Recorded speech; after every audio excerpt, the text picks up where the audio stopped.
Hi, everybody. My name is Linda Abraham. I'm the president and founder of Accepted. I'm moderating today's webinar, 12 Tips for MMI Success, which will be presented by Accepted consultant Alicia McNeese-Namankar. I'm thrilled to introduce Alicia McNeese-Namankar, who will present 12 Tips for MMI Success. Alicia started advising Accepted clients in 2012. She was immediately earning rave reviews from her clients. Prior to joining Accepted, she both evaluated applications and advised med school applicants as director of the UC Davis Postbac program. And for your information, UC Davis was a pioneer with multiple mini interviews. Alicia brings enormous insight and experience with the multiple mini interview specifically and with the broader medical school application process to our webinar today. Without any further ado, Alicia will present 12 tips for MMI success. Thank you for joining us, everyone. So for those of you who are new to the process, I will provide a brief history of the MMI, also known as the multiple mini interview. The MMI method was created in Canada at McMaster University. Researchers there wanted a method of testing how applicants respond to real-life situations that doctors face on a daily basis. Their research supported the success of this method in providing a more objective score for participants. So applicants are evaluated by a larger number of people rather than in a traditional interview in which only one or two interviewers rate applicants, which is a less reliable and more subjective system. As Linda mentioned, UCLA and UC Davis School of Medicine were the first schools in the United States to start using the MMI method. Next, we'll talk about the research briefly behind the MMI. Has anyone read the original research study? If you can give me a show of hands. Not getting too many hands here. One. That's okay. One hand. Yeah.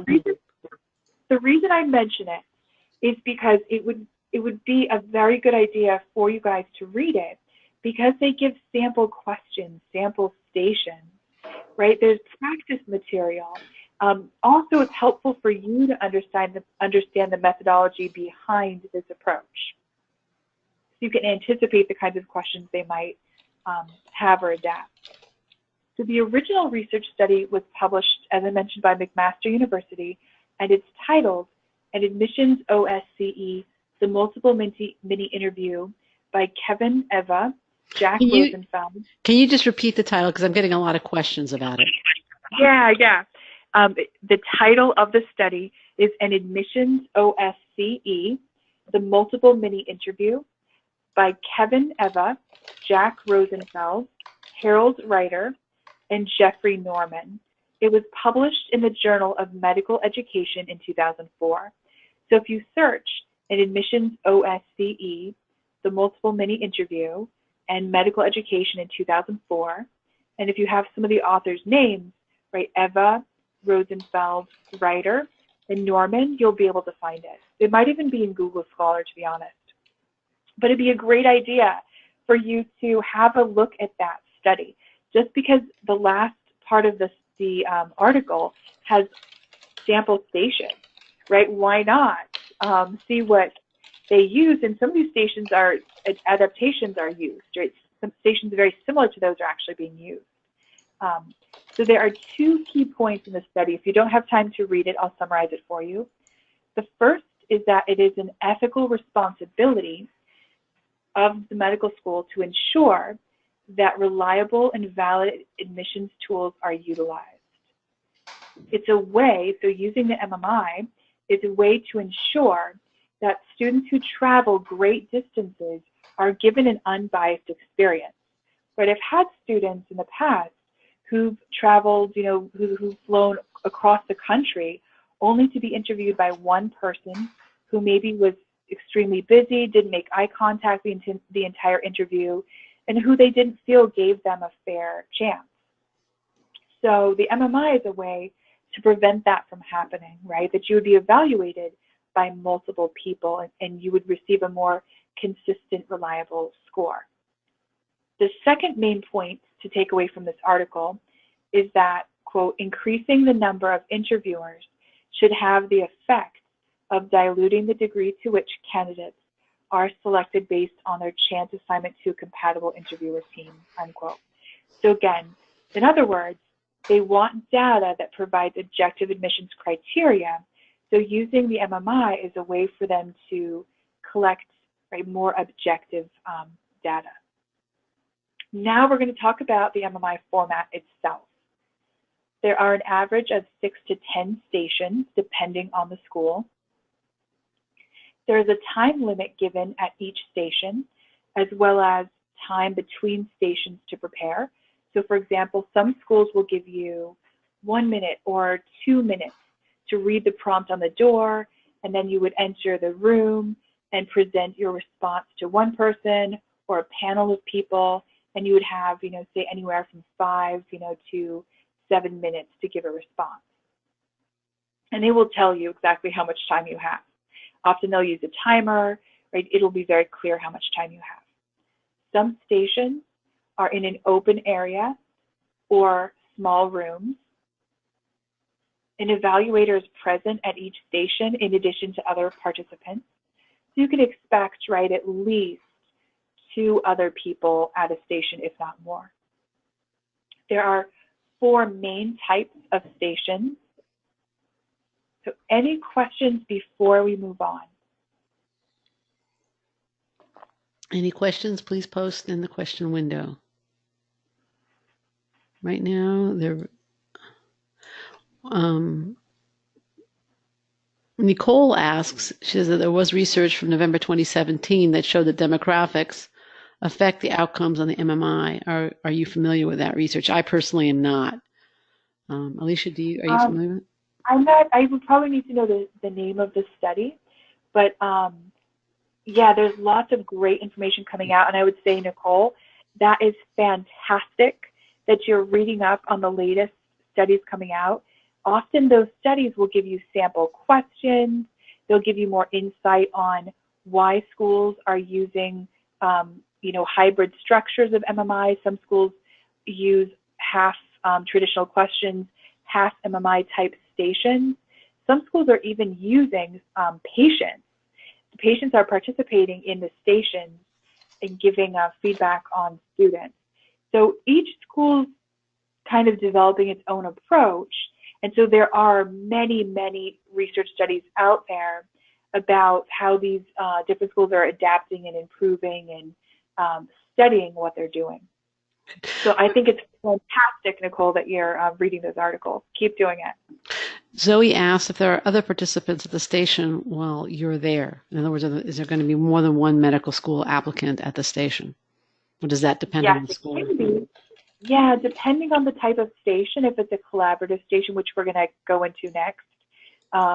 This is a nice segue. Yeah, there can be more than one student participating in a station, yes. Now, one participant is saying that she hears me fine, but she's having a little trouble hearing you. I hear you fine, Alicia, but maybe if you can move the mouthpiece a little closer to you. I hope this is better. Yeah. Is it better? Okay. Okay. Let's move on because a lot of the questions coming are you going to cover. Excellent. So let's talk about the types of questions that you will receive at an MMI. So you can anticipate a combination of all 4 different types of stations. There will be traditional questions, that's station type number 1. And an example of that would be, why do you want to be a doctor? Right? You know you're going to get that question everywhere. So it shouldn't be a surprise. The second type of station are ethical questions and or a debate style question.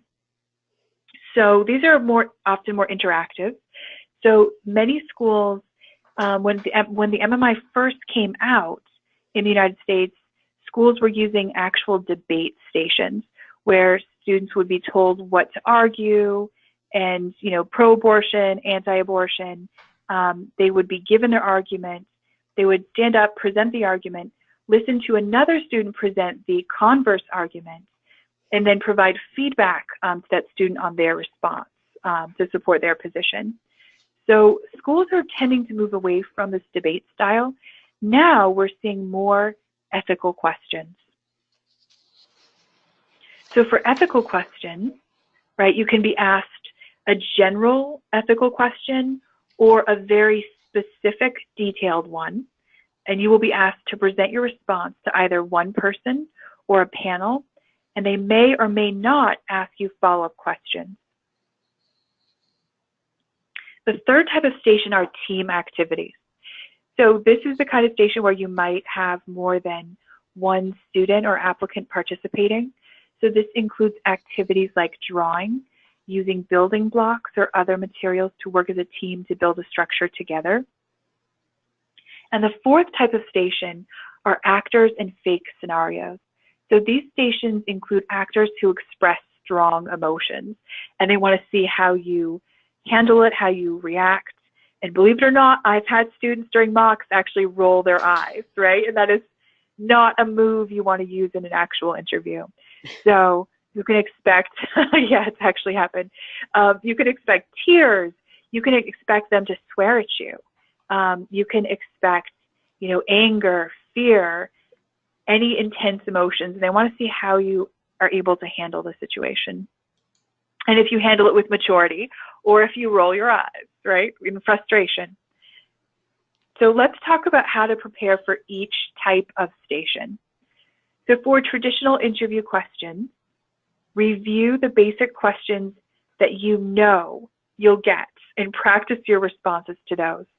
And I don't mean memorize, right? If you're reading your response is like they're, tattooed on the inside of your eyelid, that's not going to impress anyone, right? I even had a student recently it was so cute the way she did it. She tried to read her response to me, and she was doing it in such a sneaky way so that she was trying to hide how her eyes were moving across the page, but I was able to see, right?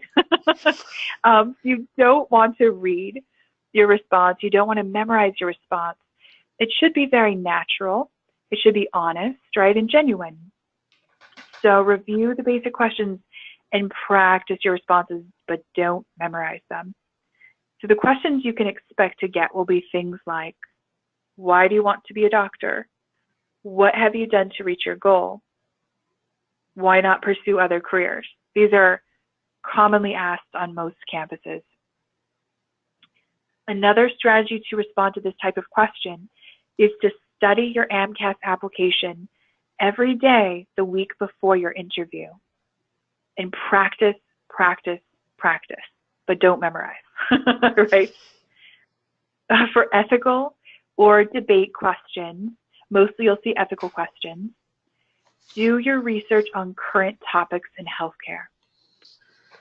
So know, right, what's going on in terms of healthcare in your state, or especially in the state where you're interviewing, where the medical school is located.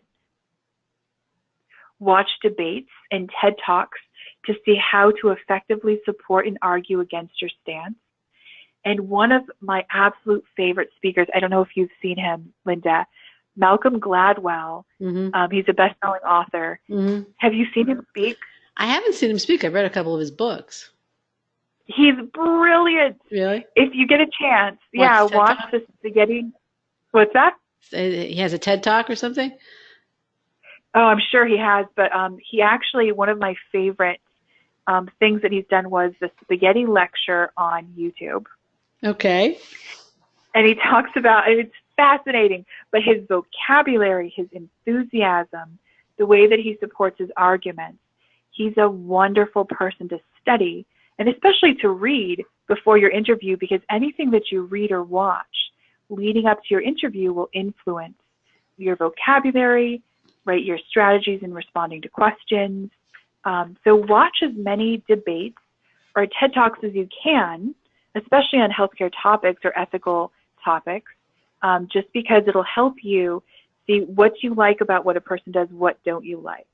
What are strategies that you can use in your own approach? What are things that you never want to do, right? So use those. They're free, and it's an excellent source of information in preparation for this type of question. Practice, of course. Set up fake debates with family and friends. Involve them in the fun of preparing for your interview. And you could do the same thing with ethical questions, right? There are just certain topics that will always be taboo in medicine, right? Questions about reproductive health, STDs, questions about stem cell research, the legalization of marijuana, right? Anything that's in the news or anything in particular that's going on in the state of the medical school where you're interviewing. The third type of station, team activities. So the best way to prepare for this type of question is to practice explaining how to draw figures or taking direction when drawing an image without seeing it, or using building blocks to do this. So I know one medical school actually uses spaghetti and marshmallows. And one student is given the image of what they're supposed to be building, and they have to give direction to the other students. And you know, the other student doesn't know often what they're building, what the goal is. So, right, it's all about communication, how well you're able to share information if you don't understand something, whether you are comfortable asking questions, right? So it's excellent. It's an excellent way to test somebody's communication skills on their feet. So this, in preparing for this type of station, this is a great time to offer to babysit for family or friends so that you can practice building structures with blocks or Legos, right? You can make it fun, make it enjoyable, and take some time to work with another person to explain how to approach the task of building a complex object or creating something together with a time limit, right? It's one thing, it probably sounds easy to do this. Like, does it sound easy, Linda? I don't know if it sounds easy. That's a pretty tough thing to build, actually. Yeah, I think I've heard so some schools. It might be more fun than some of the other things that, you know, applicants have to do to get into medical school, but I don't know if it's easy.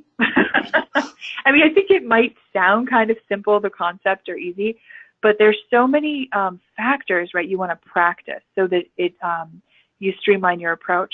I know some schools, and I think this is harder, some schools will allow the student giving instructions to tell the other student what the final product should be. But I feel like sometimes that makes it harder because if that student already has a preconceived notion of what that should look like, they might stop taking directions from the other student. Does that make sense? Yeah. Mm-hmm. And I've seen that when I've done mocks with people, when I've told them what the final thing should be, they end up having a harder time executing it than if they didn't know and were just hanging on each step, right? Okay.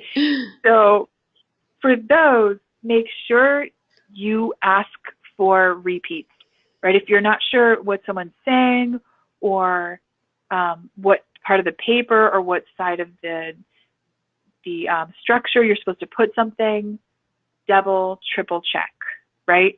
If you're doing a surgery, if you're having a surgery, would you rather your doctor check it's your left leg 3 times than operate on the wrong leg? Yeah. Right? Right. I'd rather have them obsessively check 3 times, right? Right. So don't hesitate to ask questions and don't hesitate to backtrack if you feel like you get lost. It's much better to be accurate, to be on track, than just rushing through it and then not having a structure that will stand up. So for the fourth station, actors and fake scenarios, the best way to prepare for this type of station is to participate in a mock interview. A good mock interview will give you situations similar to what will actually be used in the MMI. And over the years, I've been collecting the questions that schools actually use so that when I give students mocks, they're getting the best possible preparation. Actors will often cry or express anger, right, in these stations. So your goal, and just like the people on the screen, your goal is to remain level-headed and find a solution to whatever the hypothetical issue will be. So keep this goal in mind at all times. They're absolutely going to try to tick you off. They're going to try to make you lose your cool. They're going to try to upset you. But if you know, right, what their intention is, and you know, right, you've got to bring it to a successful resolution that will help you be more strategic. And there are some easy things you can do and some easy strategies I provide students with during mock interviews to help them ace this type of station in particular. And it can actually be very fun. But the key is really not to take anything personally. So end on a positive note whenever possible, no matter what the other person's doing, right? If you stay positive, you stay collaborative, right? That's going to change the mood and possibly persuade them to become easier to work with. Are there any questions before we continue on? Any questions? Okay, here we got. For the actor fake scenarios, no medical knowledge is necessary to resolve the actor's problems, right? Yes, that's correct. You are not expected to have a working medical knowledge, right? You are not in medical school yet, so they can't ask you to do things, right, to test any kind of medical knowledge. You're not expected to have that. Good question. Thank you. Any other questions at this point? Okay, Chris asks, but will the actor fake scenarios be about medical issues? They can be. That's a possibility. But mostly they come up with scenarios that test your problem-solving skills. The whole purpose of the interview is that they want to see how you think. And thinking is a hidden talent. So in order to ace your interview, right, you've got to talk through your thinking strategies and demonstrate to them how you problem solve. So one thing I often say to students is, right, are you going to choose the student who gives you, if you're selecting students, based on their interview performance, are you going to choose the students who give you one possible solution to an issue, or are you going to choose a student who gives you 10? Right? It takes 10 ideas to get to one really good idea. So one fantastic concept to visualize is throwing spaghetti at the wall. So what happens if you throw enough spaghetti at the wall? It sticks. Eventually, something will stick, right? Mm-hmm. So in your interview, you want to be the idea person. You want to be the person who, when they try to put you or make you feel like you're in a box, you want to be the person who is able to see around, right, all the possible challenges of the situation to come up with as many ideas as possible as solutions. So you want to throw spaghetti at the wall in your interview, right? I really encourage my students to visualize that concept of just throw spaghetti at the wall, right? More is always better. Being someone who is a problem solver. Can you give an example of a question where you would want your client to throw spaghetti at the wall and what that spaghetti might look like, other than a mess? So a question that I like to use in the past, I'll have to adapt it now because I'm sharing it, but are there any limitations to a career in medicine? I've had people say no to that, but that comes across as very naive. Yeah. Right? Because there always are going to be limitations, right?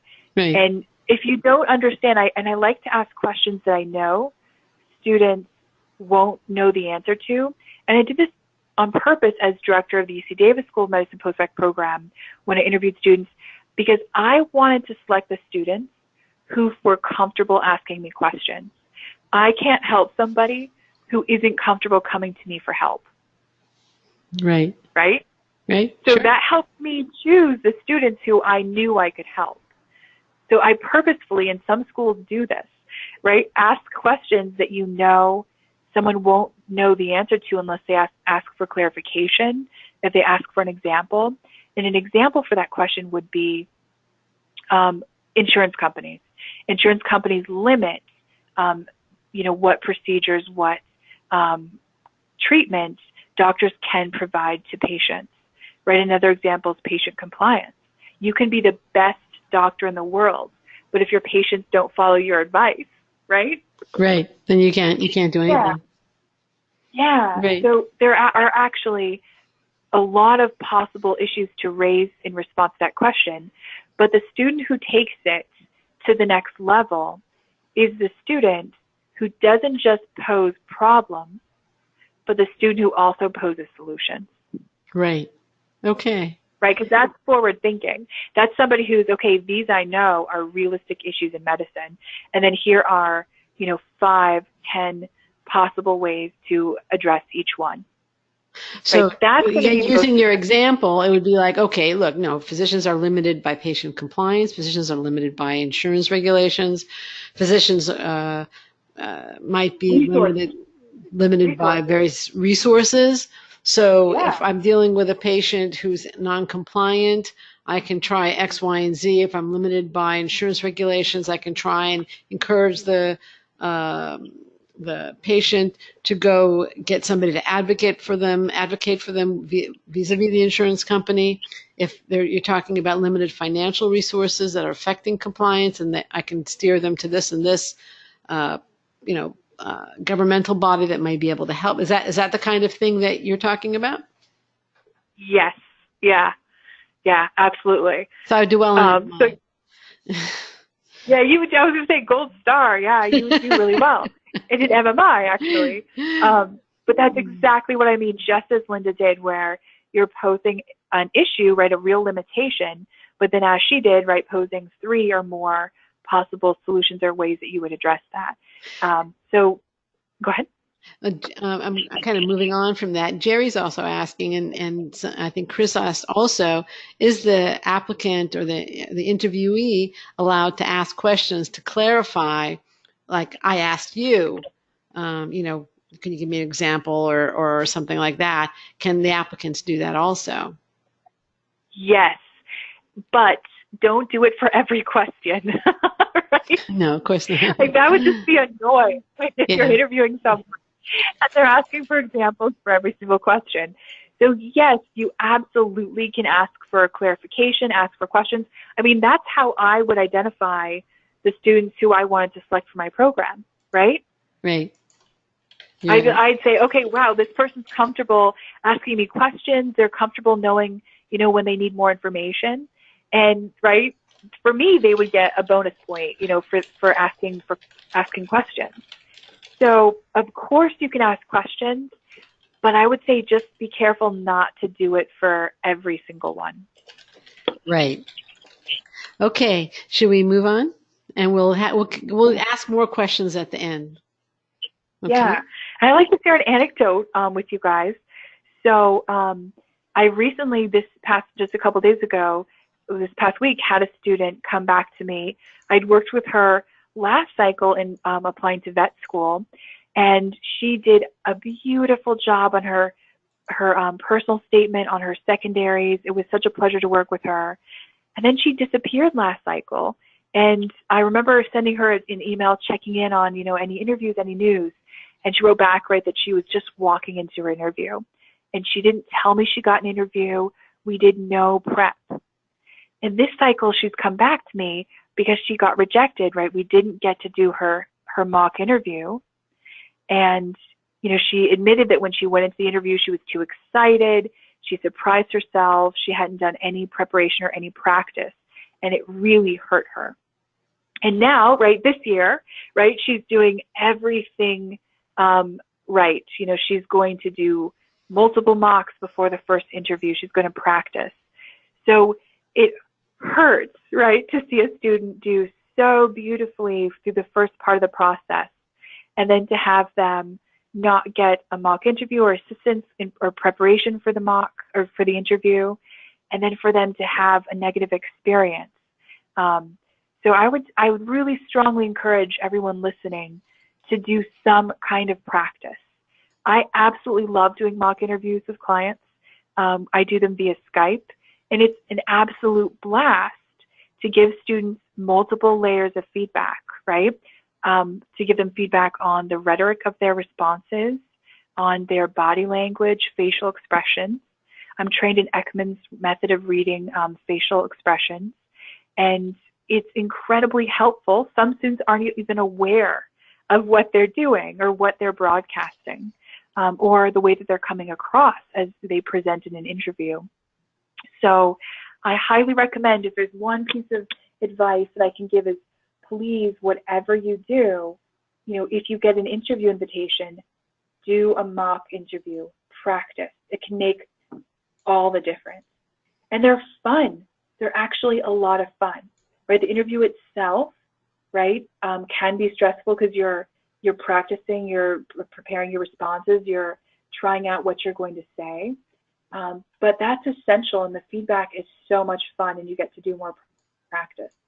So I would really strongly encourage you to do a mock interview before you go into the real interview. And another student, just to give another anecdote, last year I think he did, I think he had anywhere, I think it was 10 to 12 mock interviews. I'm sure you're going to know the student I'm talking about, Linda. Yeah. And he ended up getting into his dream schools.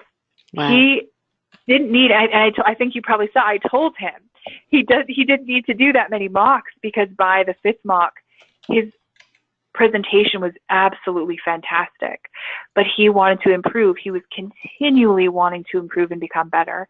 And it's only through practice, right, in creating the same conditions of the interview setting with a professional, right, that you can get the same experience. And it was just amazing to see. I don't think I've ever done that many mocks with one person consistently, but it was incredible to see from mock 1 all the way to mock 12 his progress, how comfortable he was in sharing his story, how he was able to adapt to each different kind of question. It was really fun to see that progression. And he got into all his top choice schools. So the last thing I want to share with you guys today are overall strategies for success. Probably one of the most useful ones I can give you in general would be to begin and end every interaction with gratitude. There's a wonderful book by a UC Davis psychology professor written, it's called The Science of Gratitude. And he argues in this book that gratitude is one of the most complex emotions humans are capable of. And I find, right, if you start an interaction with gratitude and end it with gratitude, right, you bring it to a much higher level. So taking a minute, not even a minute, seconds, to thank your interviewer for taking the time to interview you, or for participating, in the interview, or for being a part of your day, and then, thanking them again at the end. It can make such a difference and really change the way that they look and interact with you. So really beginning and ending each interaction with gratitude.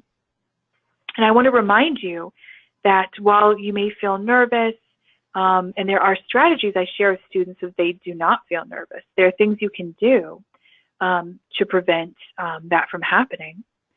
But I want to remind you that you are the most powerful person in the room during an interview.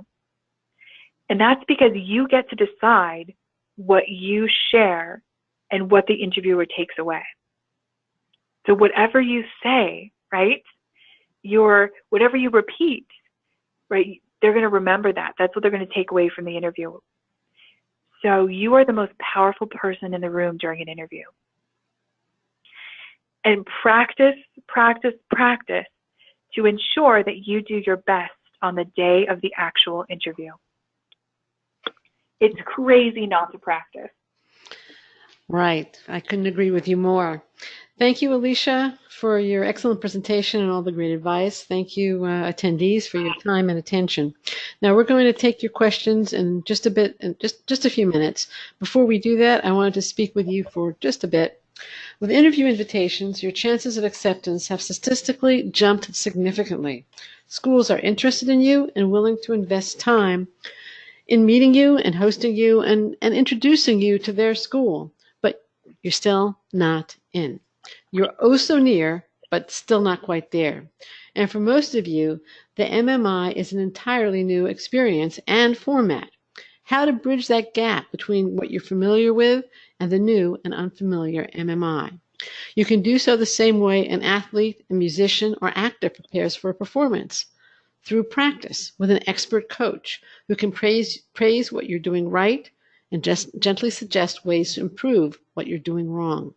Certainly, you need that information before your big interview day. And with equal certainty, no actor, speaker, athlete, or musician, no matter how talented, performs without practice and rehearsals. And that information and that practice is a major factor in building your confidence and reducing your stress, which in turn increases the likelihood that you will perform confidently and successfully. You need Accepted to be your guide and your coach at this practice. Accepted can help you bridge the gap. You will practice with an expert coach, fix your mistakes before they can hurt you, interview effectively, and interview with confidence. We have the admissions interview experts, the guides, who can mentor you through the process so that you achieve your goal of applying confidently and successfully. And like Alicia, they have experience with the MMI. Former admissions directors, staff members, post-bac program directors who have been on the other side of the process and who can be your guide through that process. Now, some of you may say, isn't Accepted expensive? Well, so is rejection.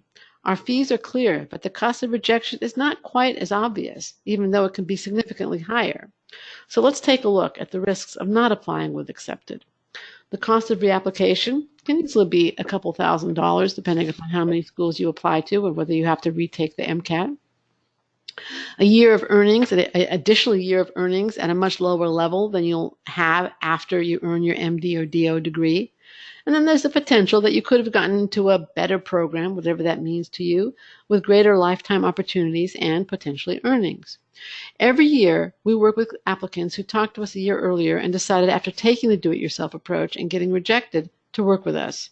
Get the help of a professional, have dress rehearsals, and close the gap between the unknown and the familiar so that the unknown becomes familiar. Here's what I suggest you do. Visit www.accepted.com/mediv. Choose a service that's right for you and get the guidance you need for that missing how, that bridge over the gap.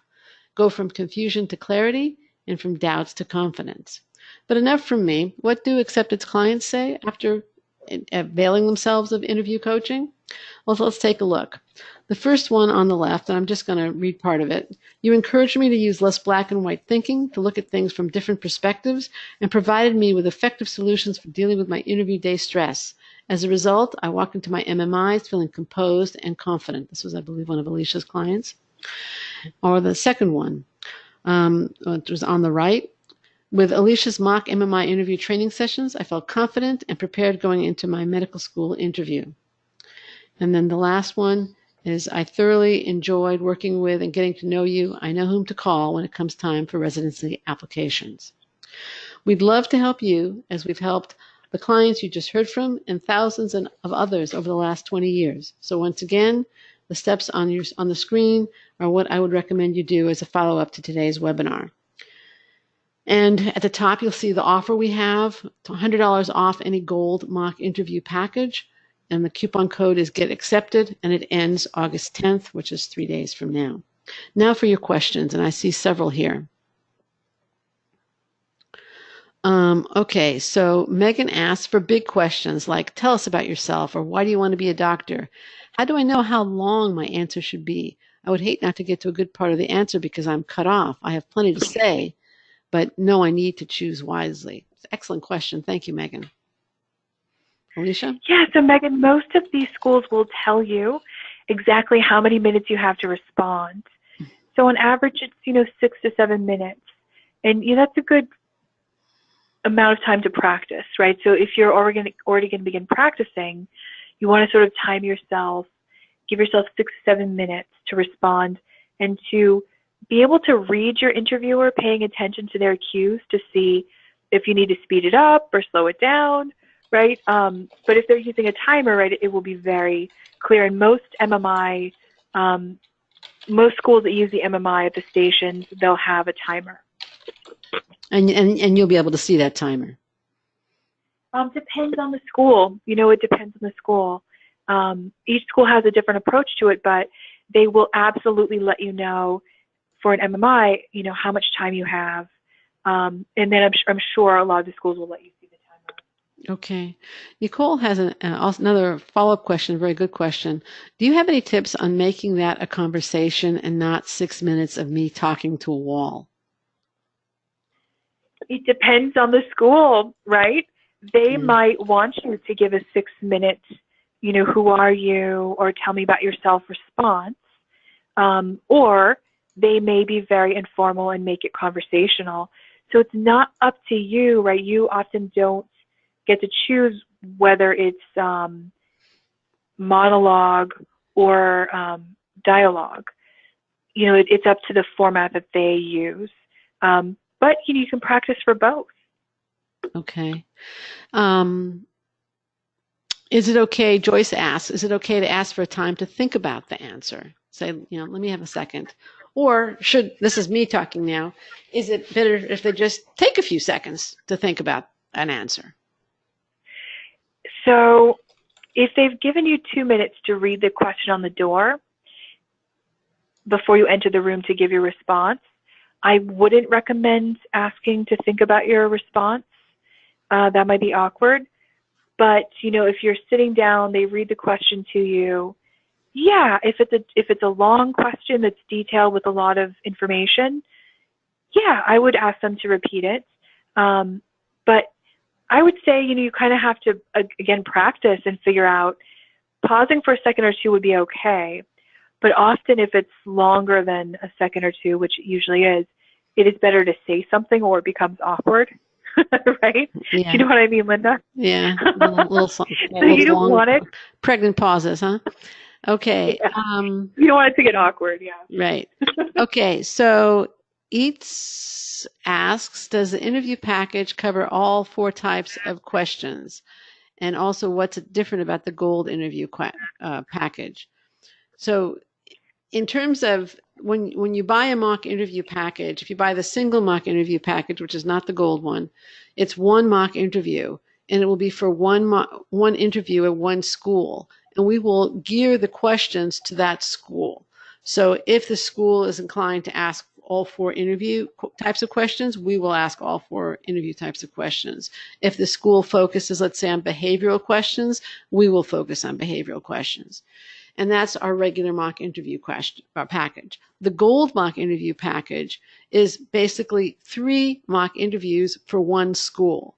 With the idea being that we give you suggestions for improvement, you come back, you have another mock interview, and again, you'll get feedback, and then the third is basically a dress rehearsal. Do you have anything to add to that question about the service itself, Alicia? No, I mean, if you're looking for a traditional style interview, right, and I know which school you're interviewing at, we'll ask you questions most similar to what that school does, as Linda's saying. And if it's an MMI, right, we're definitely going to adapt it to that style. And I've, years and years of experience with these types of questions and preparing students for these kinds of interviews. And I mean, the wonderful thing when I was at UC Davis School of Medicine, as the program director for the postbac program, I used to set up mock interviews for traditional as well as MMI, and I would record them.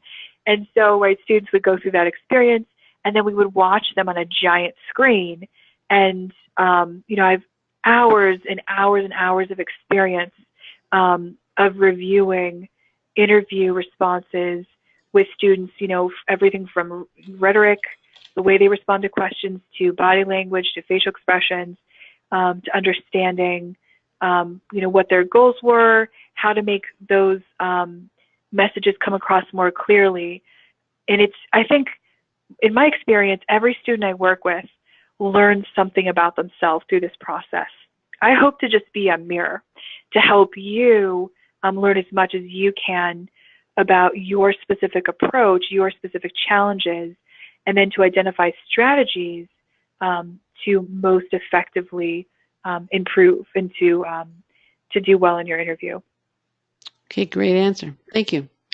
Now, Zoe asks, in the MMI, does the interviewer have access, or have they reviewed your primary and secondary applications? Are the interviews blind? It depends on the school. Yeah. So each school will have a completely different approach. So usually they will tell you if the interview is going to be blind or not, but it's the safest bet to just assume it's blind and assume that you're speaking to an alien from Mars and that you need to explain, where, when, what, briefly, so that you're not, making assumptions, you're not skipping over important information, that you're doing justice to all that you've done. Great, thank you. So I call them landmarks, right? So you want to give landmarks so that whether or not someone's familiar with your application, right, they'll have an idea of what they see or what they're hearing. Okay, and let's see. Ashley asks, where do you suggest they research current medical topics, especially those in the state that you're going to be interviewing? Any suggestions on that one? Yeah, the first place you could start would be to join the school's social media, because often they'll be posting about, like research publications, awards, anything that's unique to their school.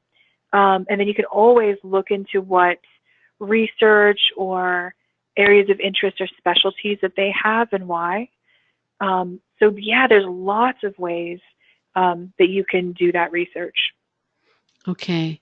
Navneet asks, do you have any suggestions for how to tackle follow-up questions that challenge your point of view in an ethical or debate type of question? Oh, those are so much fun. Yeah, I love preparing students for interviews. There are so many, I'd have to see specifically how you handle those in order to give you the best possible feedback or advice. But in general, let me think. In general, right, you want to make sure that you don't take anything personally if it's an ethical question. You don't want to really ever share your personal opinion about those. That would be very dangerous. It's very easy to dig yourself a hole if, right, you get emotional or take, the question personally. So one of the most effective ways would be to keep your responses to general or to ethical questions, keep your responses general so that you don't end up digging yourself a hole. And that way, if you're asked a follow-up question, you're still going to be in a very flexible position. Does that make sense? I think so. Yeah. All right. I have a question from, I apologize if I mispronounce the name, Bovnesh. Do you recommend preparing for interviews after the invitation is received, or right now before you receive it, immediately after submitting your secondary? Yeah, it's got to be after a student has received the interview invitation. Yeah. And I prefer it. There's a sweet spot. Like 3 weeks before the interview, students aren't that nervous about it. 2 weeks before the interview, right? People are starting to feel a little bit of pressure. And I prefer to do the first mock about 2 weeks before the actual interview date, because I want students to do all the weird, nervous stuff with me and not during the interview day. So I do like to have students do the mocks after they've gotten the interview invitation and about 2 weeks before their actual interview date. Okay.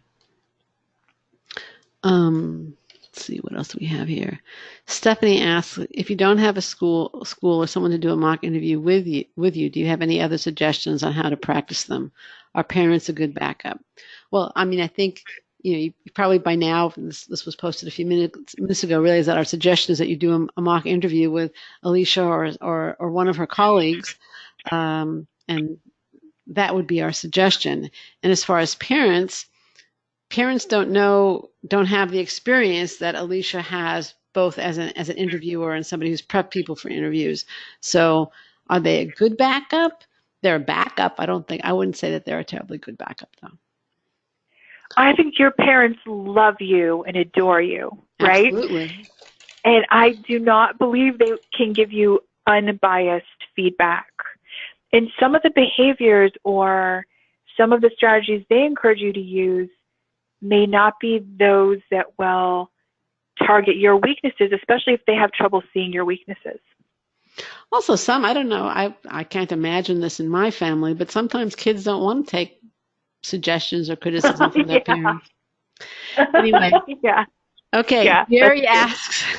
Yeah. Jerry asks, what are some of the biggest mistakes students make during interviews? Oh gosh, that's a really interesting one. It's a good question, isn't it? Okay, so I've seen, let's see, how much time do you have? No, go ahead. Yeah. The range. Okay, one of the most egregious things I've seen a student actively, intentionally doing, he thought his parents were friends with like the dean of the medical school, and I think he thought like he had it in the bag, right? Mm-hmm. So he shows up to the interview and he leans back in his chair the entire time, and like, you know, I think he was bending his knee, like he was crossing his legs and leaning way back, like he was almost laying down the entire interview. And it felt so disrespectful. Right. It was fascinating just how relaxed he was, how he just was not little like even willing to sit up. A little overconfident. What's that? There. It was so overconfident. Yeah.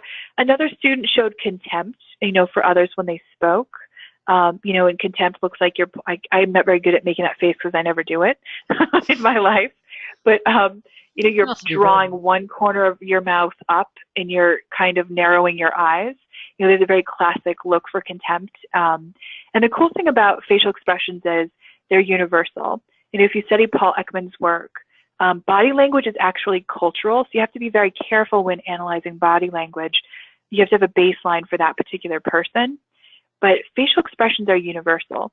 The smile looks like a smile, whether you're in India, Africa, the US, right? Facial expressions are much more universal and they translate better. It's a more reliable way of, if you have a baseline for that person, especially of, seeing how engaged a person is, how respectful they are, whether they are actually listening to others, if they're being respectful. I'm trying to think of other things students have done.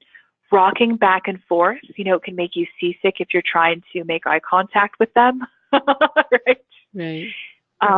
What are some things you've seen, Linda? I would say being too casual in an interview is a big mistake. Showing up in very casual clothing as opposed to professional clothing. Not having a good idea why you want to go to that school. It's another big mistake. Rudeness to lower level employees is absolutely, finished. You're done.